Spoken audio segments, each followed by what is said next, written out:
Maintenant, moi, je me pose la question, en quoi le pasteur Marcelo a péché?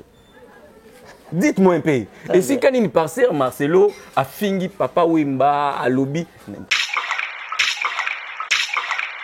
Papa yozali malamu mingi pona ngai isekwa ya bae bakenda nelikia kosekwa olobi yoza moninga nanga elongeza nayo bipa yozali ndeza malamu. Le pasteur Marcelo a lobby boy. Il y a un esprit qui était derrière le musicien Papa Wemba. Il ne fait pas allusion à Papa Wemba. Alors, Ezaki, na molimo Ezaki derrière Papa Wemba. Ozali oya bongina lokumu. Mosungina koka mokonzi monena zana bomo. Ozali oya simbi bomo inanga. Bipa na tie motema, bipa miso nangeza kotala. Ozali likonzi ya bomo ya basantu ekimelo nanga ozali nzela bipa na kotambolaka. A cité directement tes Papa Wemba. A cité esprit Oyozaki derrière. Bipa na suki yango eza suka te obiyano nanga bisimba mina yo mosungi na bato. Ozali nzambe ozana suka teo mosungi na bae balembao babungisa elikia. SAP eza nango mabete. Kolata pasteur Marcelo ne s'oppose pas par rapport à la SAP. Alors bité que bolata te botambola la salité bozala bolata bablo à moins cher non. Mais pasteur Marcelo a interpellé ba Congolais par rapport à ba extravagance. Ce qui n'est après juste lié à Papa Wemba, comprenez bien. Ce qui juste après lié à Papa Wemba, makambo ba sap ezara souté, ba investisseur sou ba mbongo ba sapté, ba sala sou ba sapologité. Parfois le pasteur Marcel n'allait plus évoquer ça. Très bien. Mais juste après lié à Papa Wemba, le même esprit continue. Alors, il faut quand même tous en a qui sont sur ba kinois. Ils en a batu bateka ba mapangu poisson ba bilamba cher. Ils en a battu bateka mutuka poisson ba weston asa nango polémique. Mais pasteur Marcelo a dit attention avec cet esprit là. Esprit on est amalam parce que ils ont appauvrir. Bon moi na yoka kale komana le pourquoi obosana mon pesi bio obosana pete mabote noa masanjoli ya kopesa nzambe sila na ba souci okoma kaka koko ya ba attention Pasteur Marcelo, en fait, alingi kaka a apprendre cette notion, il y a urgence, peu besoin. Très bien. Or, bateau, ba kota na école, il y a papa, il y a ba kester, et ça bateau yo, ba notion, urgence n'a besoin te.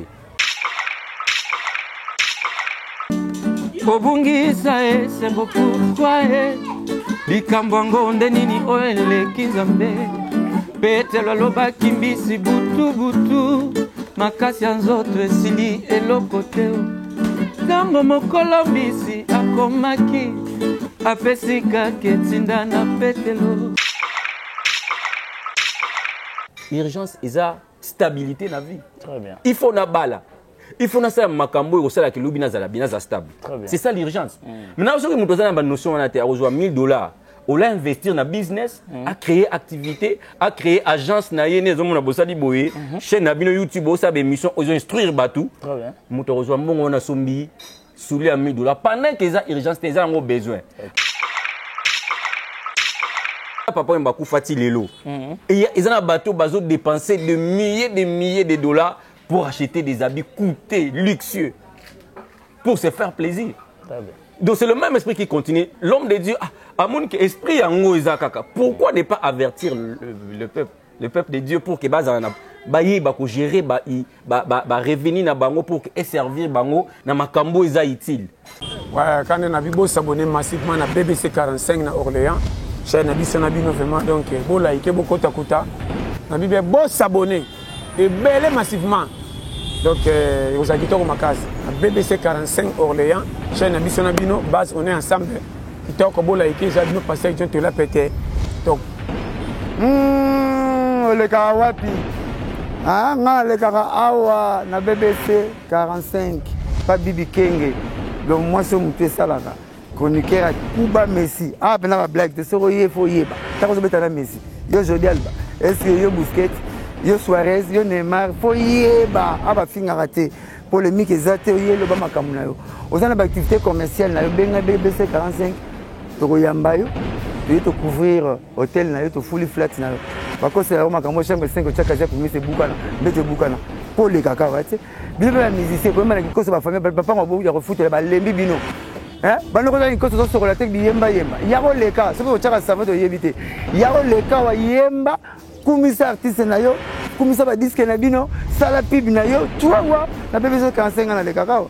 Taka comme la blanche banda na be na banda na ngao. Bo yo le kakao. Awa donc de blagues. Bo aimer, bo liker, bo partager l'émission tout à BBC 45.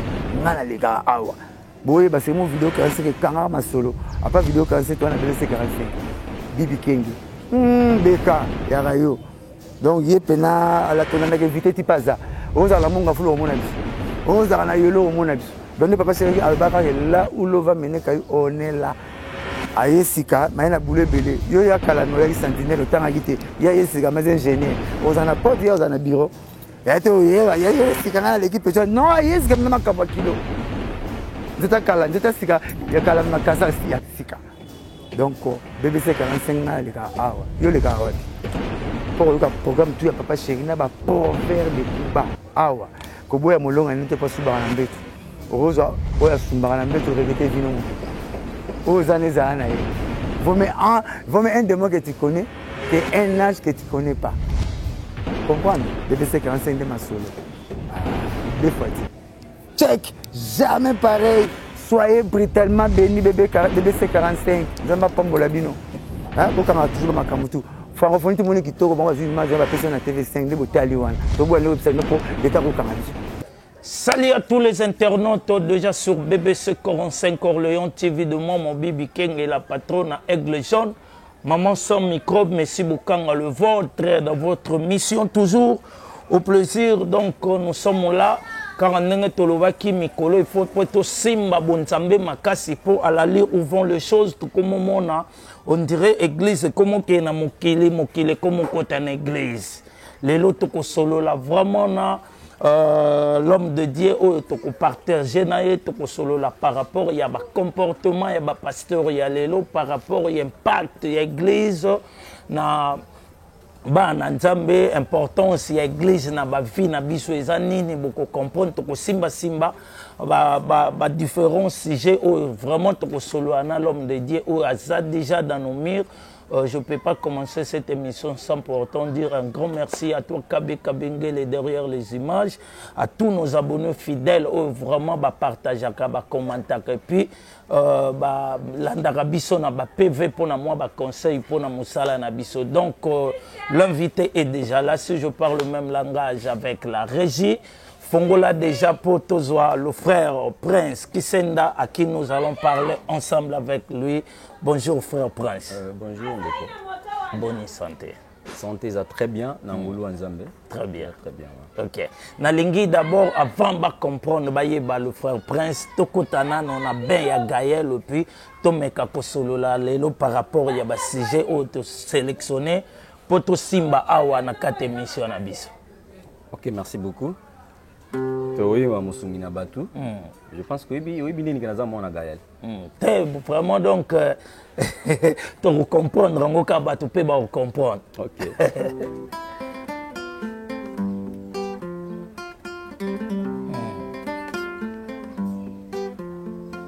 Ozali oya bongina lokumu. Mosungina koka mokonzi monena zana bomo. Ozali oya simbi bomo inanga bipa na tie motema bipa miso nangeza kotala. Ozali likonzi ya bomo ya basantu ekimelo nanga ozali nzela bipa na kotambolaka. papa yozali malamu mingi mpo na ngai lisekwa ya bayeba o nelika ya kosekwa olobi yoza moninga na nga elongeza na yo bipa yozali nde eza malamu bipa na suki yango eza suka te obiyano na nga bisimbami na yo mosungi na bato ozali nzambe oza na suka te mosungi na bayeba lembao babungisa elikya osimba nyonso na nguya ya liloba na yo mokeli monene nzambe na biso oza kosala Merci beaucoup, vraiment. Donc là, c'est le frère Prince Kisenda Naebi qui est côté Bozana Bandaku, Bosepeli Tenda Kati, mais en fait, il faut tout solo là, nano. Il y a un monde des importants. D'abord, c'est pour la première fois, Yambo Nakata BBC 45. Parle-nous un peu de vous, au embrassant monde musical. Comment Nani a pesa au Gouana, Yakoye, et puis pourquoi choix Gaël? Très bien, une très belle question. Je pense que c'est une question à parcours. Bon, on arrose à la bref, parce que s'il faut relever la parcours, on risque de relever 1 heure du temps. Très bien. Je suis né dans une famille chrétienne, bande connu sur Lobaka. La Kisibiso Nzela, Nzambe, Banda Bomouana Nabiso. Après un temps, j'étais vraiment passionné à musique. Na linga ki mingi mosala wana musique. Kokola na biso tango tozo kola tozo yima na ba ekodim na ba chorale ekodim toye to adhérer na ba grande chorale église et makambo kinda ki bongo. Très bien. Depuis un temps na ki ko sala passage nanga na grand cœur Gaël. OK. Ya papa Alain Moloto le fait papa Alain Moloto oyo atika biso ici Kazali molimo na ye pe mana kimia. Très bien. Donc c'est là où qu'on a vraiment appris et à cause de la Mogumba Meli. Très bien. Na Gaël, on a vraiment eu la chance à apprendre sur la vie d'un adorateur. Très bien. Koye baka koye mbate, mais comment Mogumba Meli sengeli azala. Très bien. Donc c'est là où que l'homme de Dieu nous a vraiment appris, nous a encadré pour que tous ala oyo tous alilo. Et juste après l'Iwa papa Alain, j'avais décidé à ça la carrière solo. Très bien. Et c'est ce que je fais jusqu'à aujourd'hui. Naza responsable, coordinateur et ministère. Oye Bengamina Kombo ya Gapé. OK. Qui veut dire groupe d'adoration Père éternel. OK. Donc je pense qu'en bref, parcours nanga isa oyowana. Merci beaucoup Toyoki parcours moké na biso mwambango. Pourquoi osaleka choix ya Gaël? Oh ba groupe ezala ki ebele. Eloko nini etikaki yo to ya tiraki yo na kata Gaël musique? Bon, vraiment Gaël nazako zwango niti modèle ya masanga ya bayimbi. Donc c'était pour moi un groupe oyo nazako lingango na ba thème na bango. Ça veut déjà ba thème au papa nazako aborder oyo izaki beaucoup plus lié na adoration. Donc papa les azako zwa penza niti hier soitier à PC Kiti à télé Kiti à Fanny wana ko solo nae.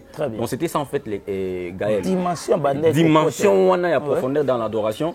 C'est ce qui m'a tiré le plus. OK. C'est ce qui m'a tiré le plus.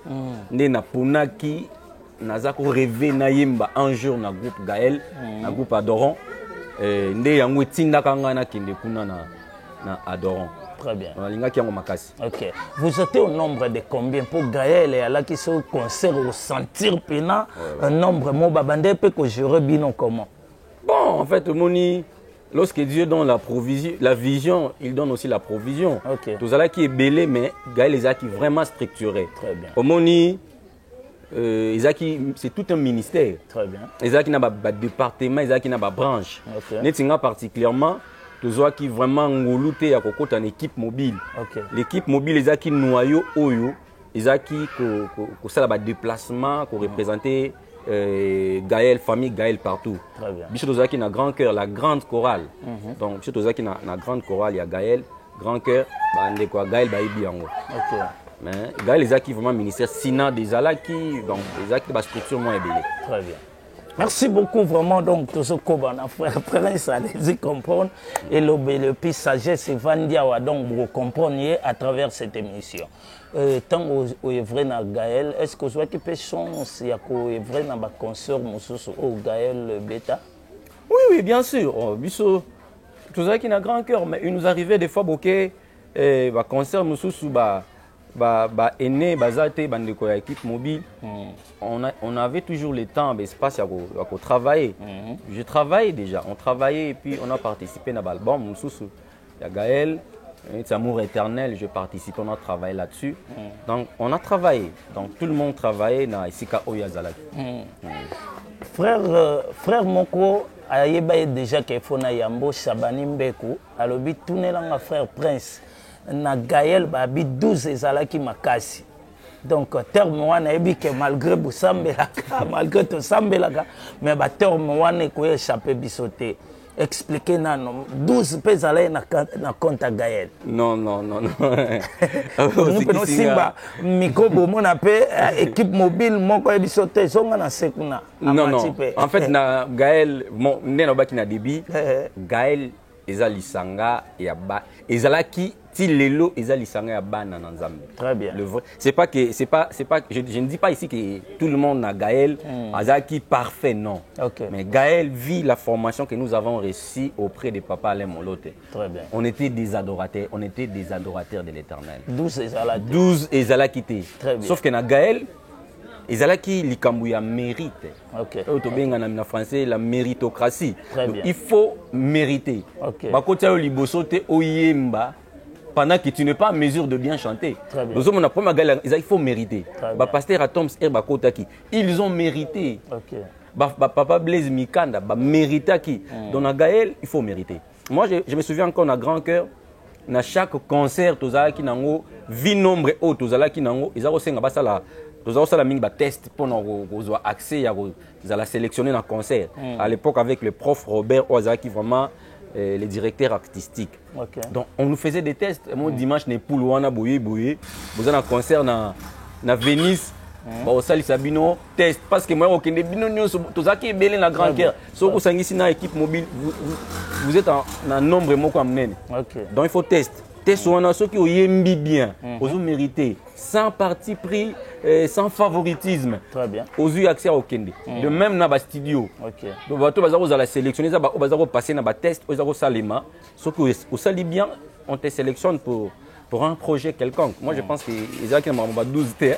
Non, 12 les a quittés.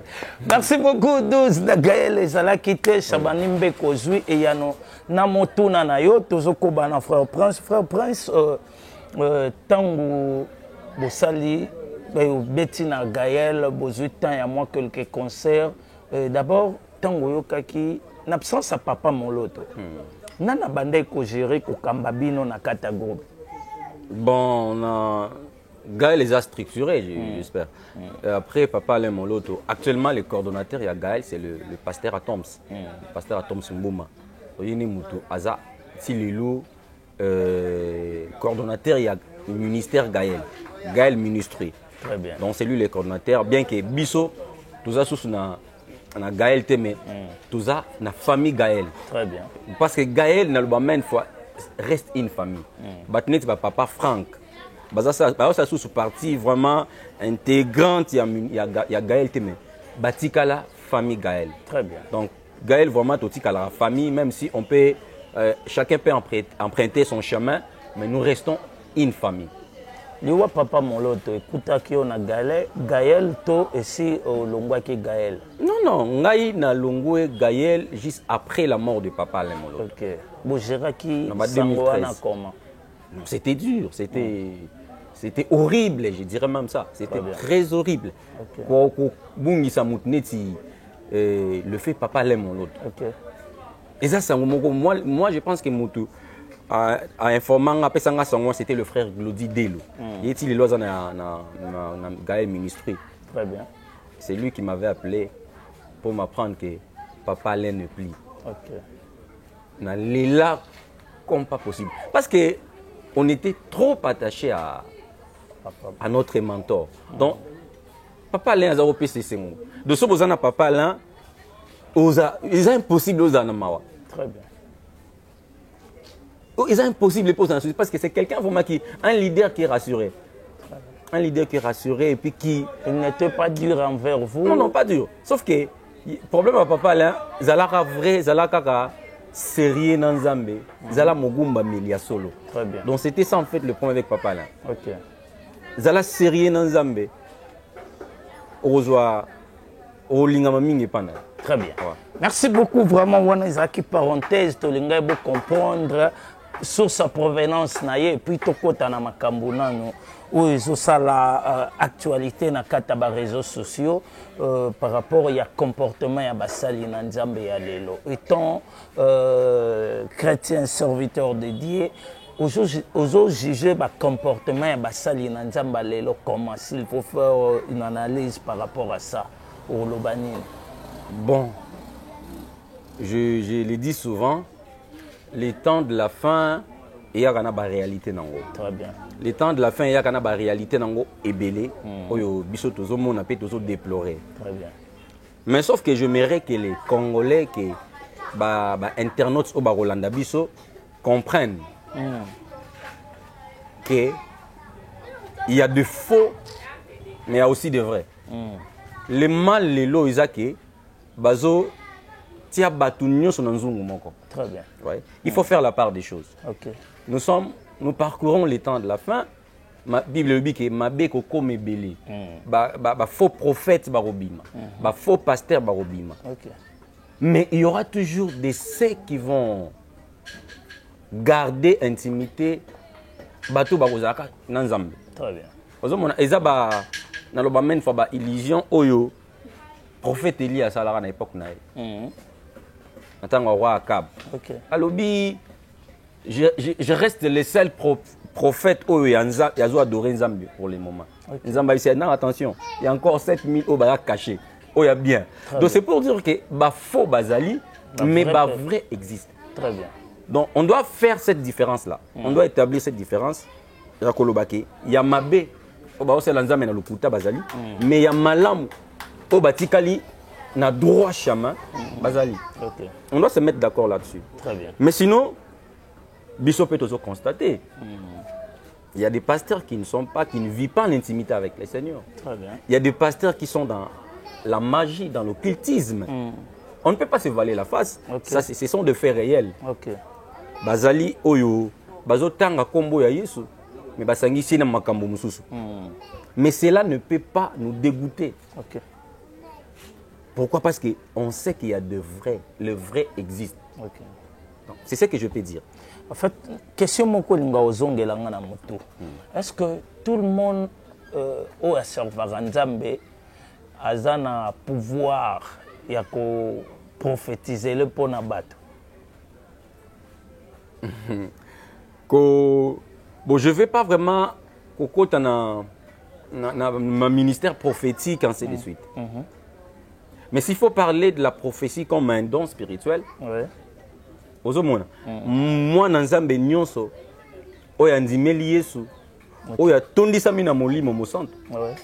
Il peut aussi exercer don wana ya prophétie. Ok. Ozomona. Donc nakolinga maintenant za la cadrer pour ne pas kokene musika. J'ai dit je vais pas parler du ministère prophétique. Okay. Mais s'il faut parler de la prophétie, lokola don molimo mo centre ako sopana mutu. Ozomona. Mutu nyonso oya ndimeli Yesu azotamba na molimo mo centre. Il peut prophétiser. Ako on appelle kamomoko pour ndeko mo songolo et puis eza vrai. Donc eza nango possible. Merci beaucoup. Est-ce possible tozoko bakaka malembe et puis na kabeka bengele maboko mabende toza wana vraiment na frère Prince na yambaki po tozwa moi éclaircissement na makambo bonzambe po mbilinga ekoti trop. Frère Prince na yebi que motu nyonso na minute asalela ka réseaux sociaux. OK. Makambo eleki ya Marcelo oyo vision azwaki par rapport ya Papa Wemba na Kester ressuscité ba débat bato mosusu babeza sentiment est-ce que Nzambe akoki pe koloba na lolenge Marcelo a diffusaki message wa obiki sujet oyo ya mosali na Nzambe le pasteur Marcelo Tunasi et obiki façon le pasteur a été balobelier façon pasteur, oui, façon pasteur Marcelo Aza critiqué, Aza humilié, Aza insulté, mais ça fait mal. Ok. Ça fait très mal. Moi, je me posais la question, mais est-ce que c'est de la méchanceté ou bien on ne veut pas, en fait, accepter une vérité absolue? Naebi pe ke bato bele ba ofinga nga parce que ba moi nit na tendance déjà au côté là. Non non, mais actuellement comprendre qu'au côté la motivation. Actuellement c'est comme ça que les réseaux sociaux fonctionnent. OK. Les années bakant. Bakant ni toujours ba gaulois na ba yo. Ce qui me dit vérité par rapport ya Fali. Ba gaulois ba ofinga. Et ça la vraie ba ofinga. Très bien. Ce qui peut mutu o wario alobi. Non, non, ce que Gaulois peut lobby malamu pour na faire. Bah wario, bah kofinga. Donc en fait, tous en a Gioana. C'est comme ça. Or c'est pas ça. Je pense que tous qui ne mabé. Mais yo est ton sali na nzambe. Ce qu'on a eu, ngalinga lo baboy. OK. On doit comprendre ce que le pasteur Marcelo avait dit. OK. On doit comprendre l'essence intrinsèque du message de pasteur Marcelo. Peu objectif est Zakini. Très bien. Faire comprendre Bisso. Le pasteur Marcelo a le biboui. Il y a un esprit qui était derrière le musicien Papa Wemba. Il ne fait pas allusion à Papa Wemba. Alors Ezaki na molimo Ezaki derrière Papa Wemba. Il y a bi Wemba tikeli yango. Mais justement, nazo comment? Mais habité ce qu'on a compris bien. A cité directement tes Papa Wemba. A cité esprit Oyozaki derrière. Ozomona. Ezaneti nini? Ozo maîtriser vidéo wana toto tsam. Non non, nayebi, nazo koma. Nazo pesa biso exemple mon concret. Papa moko boye na mwana naye. Abokoli mwana wana, mwana azalaka bien ayi baraté. Après quelque temps papa comme on remarqué mwana na baja koyiba babiloko koyiba bambongo. OK. Papa étant sage, ameki ko sa banlezobi que non mwana oyo azalaki boyete. Qu'est-ce qui fait que mwana wa komoyiba? Papa lobi veut dire à mwana te. Très bien. Ils expriment mon corps. Exactement. Donc c'était en fait la pensée de pasteur Marcelo. Et puis à lobi esprit en ezalaki nini? Esprit à extravagance. En fait, ça ezana ngoma bébé. Très bien. Pour là pasteur Marcelo ne s'oppose pas par rapport à la sap. À l'hôpital que votre la tête, votre tambour la salité, vous allez moins cher non. Mais pasteur Marcelo a interpellé les Congolais par rapport à l'extravagance. C'est là où pasteur Marcelo a la première position. Justement, vous savez, frère, tous en a qui sont sur les Kinois. Ils en ont battu bateka mapangu poisson babilamba cher. Ils en ont battu bateka mutuka poisson ba Weston à ça n'a polémique. Mais pasteur Marcelo a dit attention avec cet esprit-là. Esprit on est à malam parce qu'ils ont appauvrir. Pasteur Marcelo en fait a apprendre des notions il y a urgence et besoin. Très bien. Or bateau ba kota na école ya papa il y a ba question et ça bateau yo ba notion urgence na besoin té. Parce que besoin ezani. Nana posé à soulier moko il y a $1000 par exemple. Ils en ont besoin. Ozomona. Naza soulier naza besoin soulier à $1000. Pour na sepli nango izolata matro et gosalanga grand garçon et ça que basi bala na babanganga. Et ça besoin pourquoi parce que nazali na soulier mususu on a somba ya $100 naza nango. Nazangi soulier té. Mais on a zolukeza à $1000. Mais urgence ezani.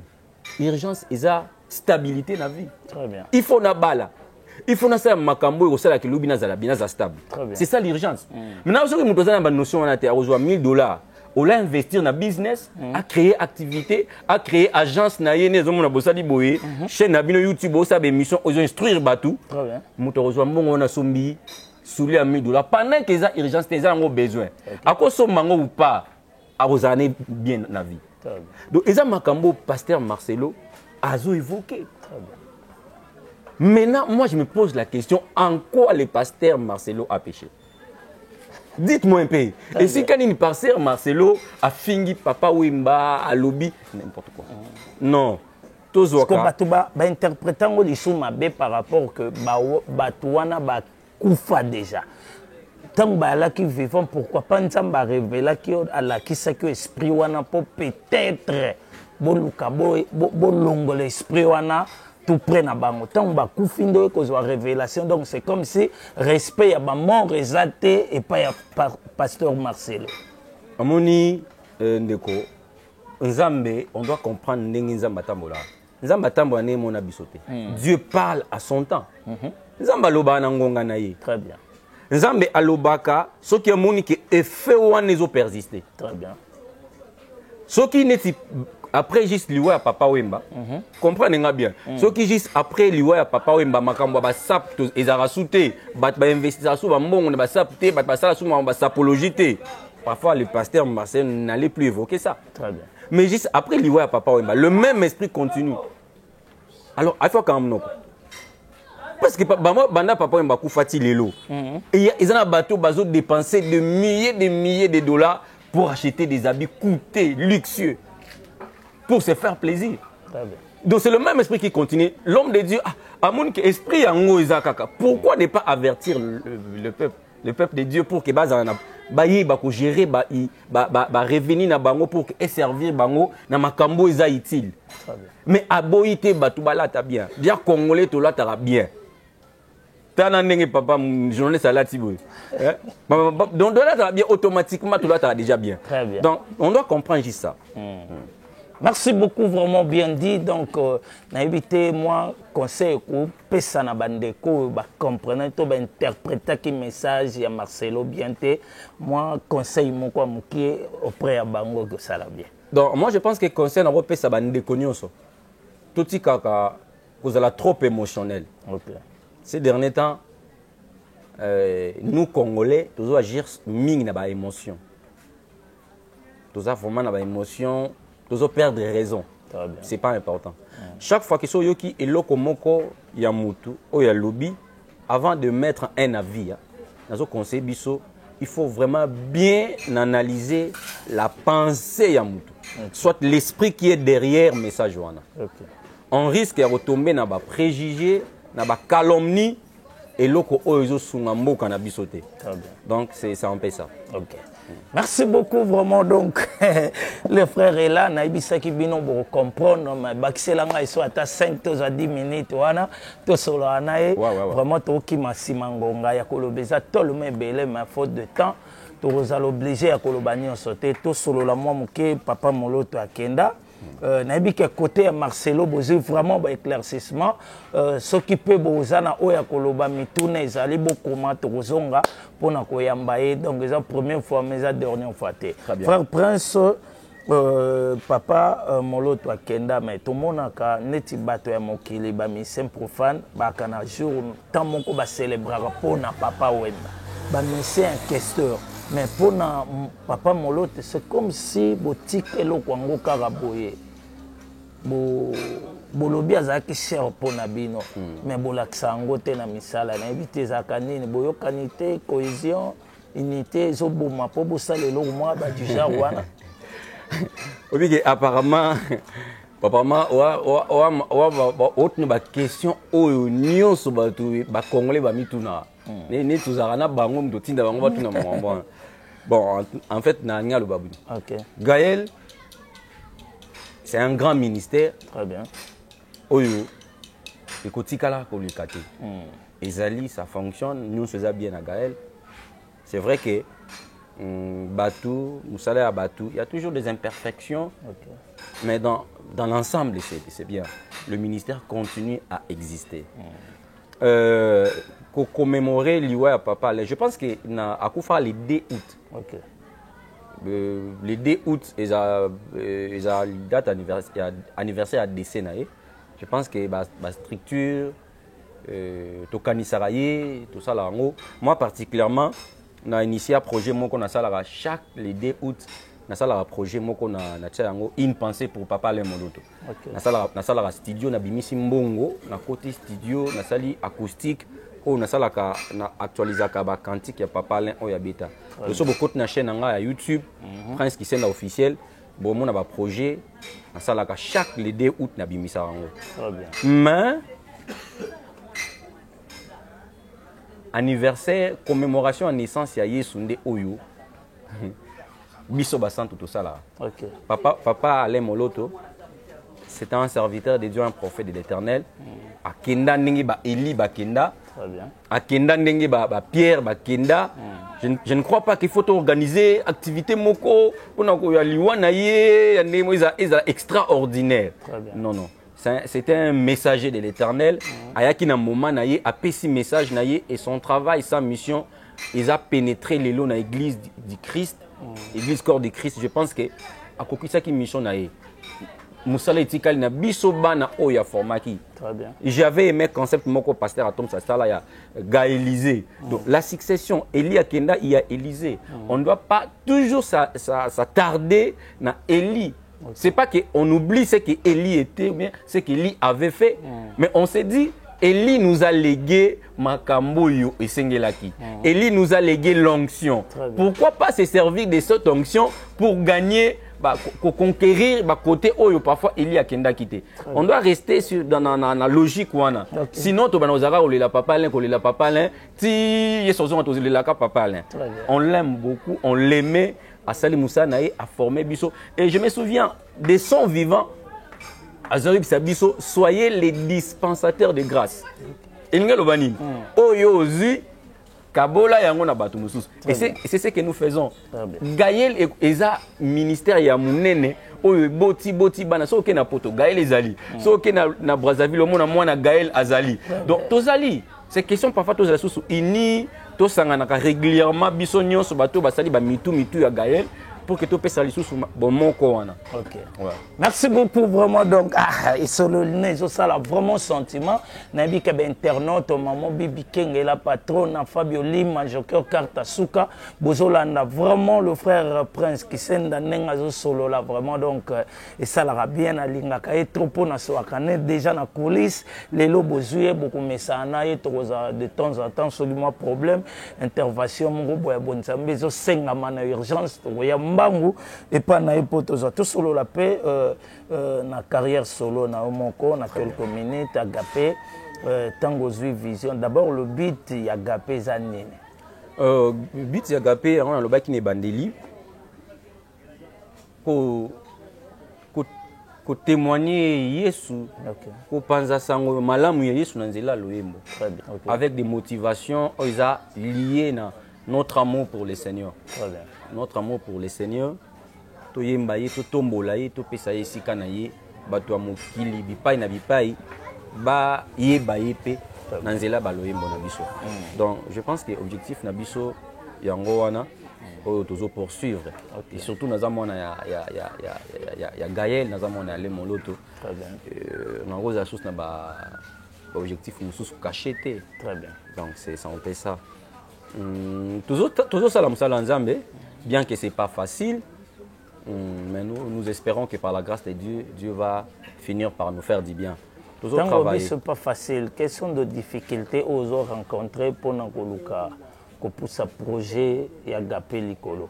Bon difficulté sur le chemin du ministère ils ont ébélé hein. Très bien. Difficulté ils ont tellement ébélé n'a encore évoqué en côté. Mais c'est pas ce qui nous préoccupe plus.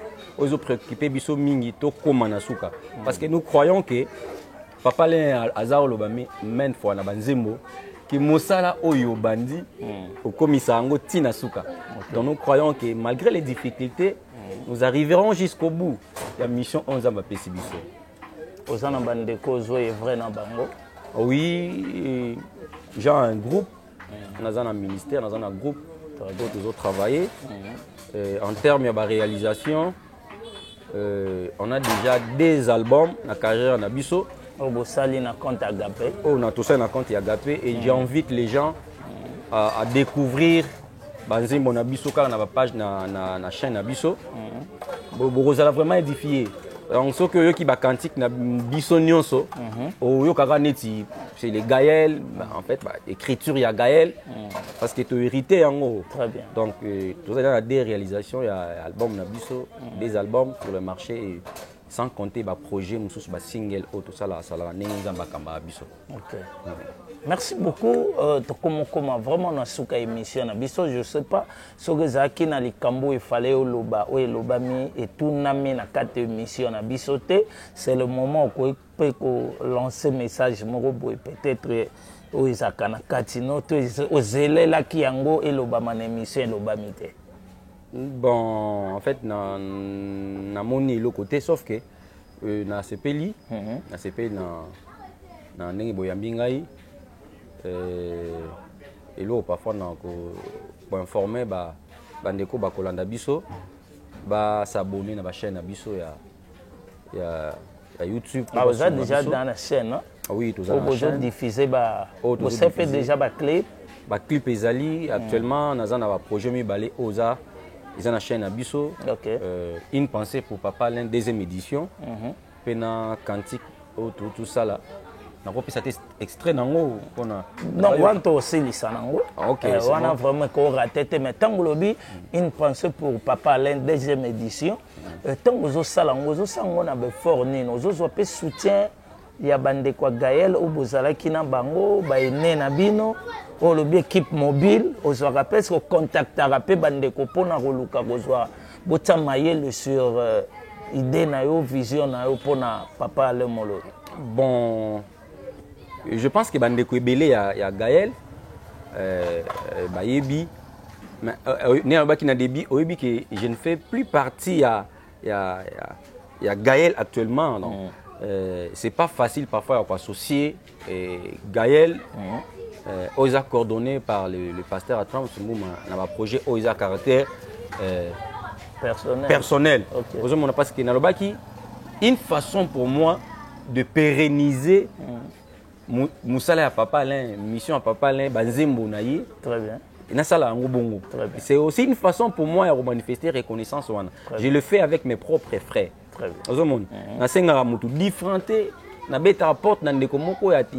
Non, je le fais par amour pour notre mentor. Très bien. Je me dis, ça soutient. Mais pourquoi pas? Quand on n'a pas ça soutien, c'est trop dur. Non, ceux qui m'ont soutien, on paye les studios, on tourne des clips. En fait, il y a des musiciens qu'il faut payer les transports. Donc non seulement c'est coûté, c'est un travail artistique. Très bien. Et ça a coûté. Donc tu as soutien, un millionnaire quand même. Très bien. Donc tu as soutien. Ok. Merci vraiment. Donc Prince Bazo signalé biso déjà.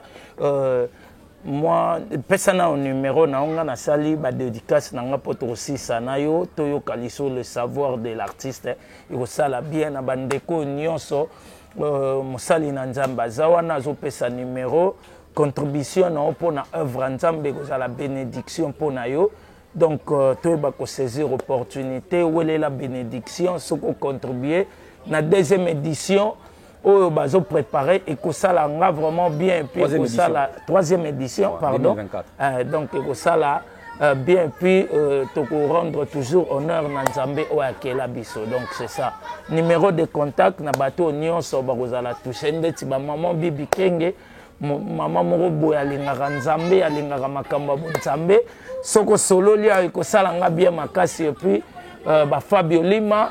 Vous êtes tellement belé na cité Evelyne Libota, la mère des orphelins. C'est le moment où racheter vraiment bénédiction à Binona, troisième édition et que ça l'a bien. Numéro de contact. Numéro de contact nanga Isali plus 243 81 49 79 285. Très bien. Ce qui est au Bengi au Kozwanga ngai en personne. Très bien. 0 plus 243 81 49 79 285. Très bien. Merci beaucoup vraiment donc on a appelé Sambote na kosala to kosilisa émission te sans pour autant on appelle Sambote na mon ami personnel Platine Monjana moto balukara na ba problème aboya ba problème moi na Philadelphie balobi na fila biso to kana problème te o bebo Nzambe Shabani Mbeku balobi le pasteur na biso pasteur Mbota vraiment na Philadelphie nga bangaliema et zalrawana soko ye vraiment mateya oyo ezaka na makiona te ezaka pena na bilo bisalela salela te donc bon Nzambe vraiment evandi kuna donc quand nde baba ne juge point mais venez vivre puis expérimenter pour comprendre vraiment Bonsambo Evandi na Katia Philadelphie. Merci na Evelyne Libota, la mère des orphelins, ma soeur prévée. Afé Moulamba Moulambaska. Kabe Kabengele derrière les images. Maman Bibi Kenge la patronne. Messi Bukanga. Nasuki Awa. Tosilisa na frère Prince. Boyoka le savoir. Pesa biso vraiment. Disque Oezobima. Bon, on a fait ça biso cantique, mon Yasika, on a sali. Très bien. Likia na Nzambe, on a fait ça tout espoir que malgré les difficultés, très bien. Dima Kaka. Très bien.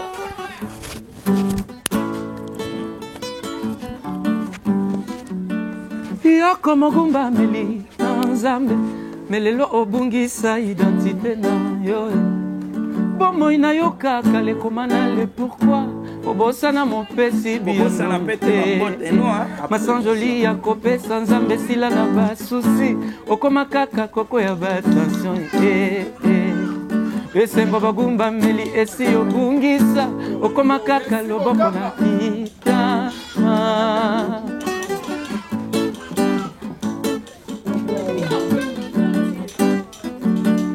Obungisa esembo pourquoi likambo ngonde nini oeleki Nzambe Petelo alobaki mbisi butu butu makasi ya nzoto esili eloko te ntango mokolo mbisi akomaki apesi kaka etinda na Petelo bayebi esika mbisi elalaka ei Petelo amoni bikamwa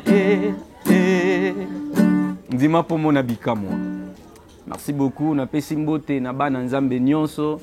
Na pesi mbote na baboti na ngai, papa Jean pe mama Evelyne. Na pesi mbote na sécurité Chabani Mbeku, Platini Mundiana, honorable. En fait, bana nyonso angalima na pesi biso mbote.